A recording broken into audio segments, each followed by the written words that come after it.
টেলিভিশনের ব্যাপারে আমার আগ্রহটা একটু কম, কিন্তু মঞ্চে আমরা অনেক অনেক নাটকেই করেছি একসাথে এবং এখনো করছি।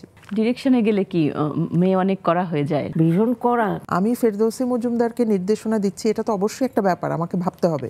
আমার তো আলাদা ব্যক্তি হিসেবে আমার কিছু চাহিদা থাকে এবং চেষ্টা করি সেটা আদায় করে নেবার প্রত্যেকের কাছ থেকেই। মা মেয়ের গল্প শুনবো, ভালোবাসা খুনসুটির বিষয়গুলো একটু আসবে।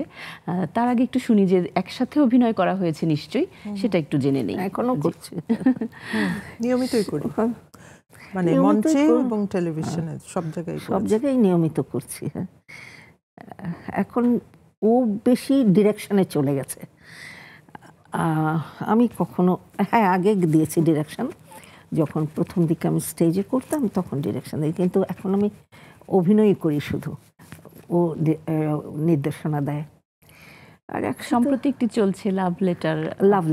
হ্যাঁ, লাভ লেটার্স, ওটার নির্দেশনা হচ্ছে থ্রোপার, আর অভিনয় করছি আমি এবং ওর বাবা একসাথে। অভিনয় তো শুরুটা কোনটা ছিল, শুরুর অভিনয় একসাথে করা? সেটা মঞ্চে স্পর্ধা দিয়েই বোধহয় প্রথম একসাথে, কিনা এক্স্যাক্টলি মনে নেই কোন নাটকটা দিয়ে মঞ্চে শুরু, তবে মঞ্চ দিয়েই শুরু হয়েছে।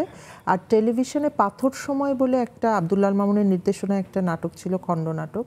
আমি আসলে টেলিভিশনের ব্যাপারে আমার আগ্রহটা একটু কম ছিল, তো আব্দুল্লাহ মামুন যেহেতু আমার শিক্ষাগুরু অবশ্যই, উনি আমাকে বললেন যে তোমার নিয়মিত অভিনয় করতে হবে না, কিন্তু এখানে তোমার মার ফ্ল্যাশব্যাক আছে, ছোটবেলার একটা অংশ আছে, সেখানে দুটো সিকোয়েন্স তুমি একটু করো। তো তখন ওটা দিয়ে আমি শুরু করেছিলাম, মারই ফ্ল্যাশব্যাক ছোটবেলা করে, হ্যাঁ ওটা দিয়ে আমি শুরু করেছিলাম টেলিভিশনে। কিন্তু মঞ্চে আমরা অনেক আগে থেকেই অনেক অনেক নাটকেই করেছি একসাথে এবং এখনো করছি। ডিরেকশনে গেলে কি মেয়ে অনেক করা হয়ে যায় নাকি? বাবা ভীষণ করা, কিন্তু তখন আমারও মনে থাকে না যে ও আমার মেয়ে, আমি নির্দেশকই ভাবি, সবার বেলাতেই এক। সেজন্য, আর এটা এই নীতিতে আমি বিশ্বাসী যে নির্দেশক ছোট হোক বড় হোক, আমার বয়সের আমার থেকে ছোট হোক বড় হোক, নির্দেশকই, তার কথা আমাকে শুনতে হবে। এই নীতিতে বিশ্বাস করে আমি আমার মেয়েকে ভয় পাওয়া বলবো না, আমি আমার মেয়েকে সম্মান করি। সেক্ষেত্রে মাকে তখন কিভাবে সেই অভিনয়ের জায়গা থেকে অভিনয় শিল্পী হিসাবে মনে করা হয়? আমি যাদের সাথেই মানে নির্দেশক হিসেবে কাজ করেছি সবাই প্রথমেই বলবে খুব কড়া, আমি জানি এটাই আমার সম্পর্কে সবাই বলে। হয়তো আমি কড়া, কিন্তু আমার যেটা হচ্ছে যে আমি যেই কাজটা যখন করি আমি চেষ্টা করি ওটা আমার শতভাগ দিয়ে করতে, আর আমার সিনসিয়ারিটিটা যেন সবার মধ্যেই আমি পাই সেটা আমি নিশ্চিত করার চেষ্টা করি।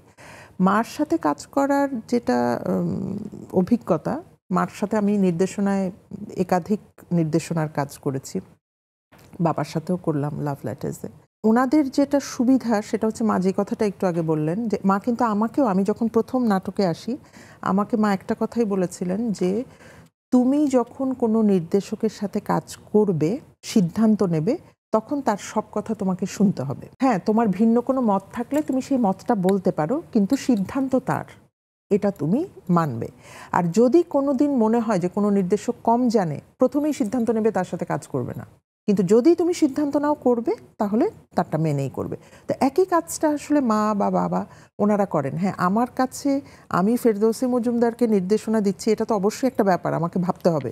আমি সবাইকে যেটা বলি বা যেভাবে করি সেটা তো তার ক্ষেত্রে ঘটবে না, কিন্তু তারপরেও আমার তো আলাদা ব্যক্তি হিসেবে আমার কিছু চাহিদা থাকে, সেটা আমি শতভাগ বলি এবং চেষ্টা করি সেটা আদায় করে নেবার প্রত্যেকের কাছ থেকেই। আপনার নিজস্ব স্টাইলটা অবশ্যই তাদের আমার চাওয়াটা আমি একদমই চেষ্টা করি সবার কাছ থেকে, সেখানে সেটা মাই হন বা একদম নতুন একজন অভিনেতা হোক, আমি সবার কাছ থেকেই সেটা চাই আর কি।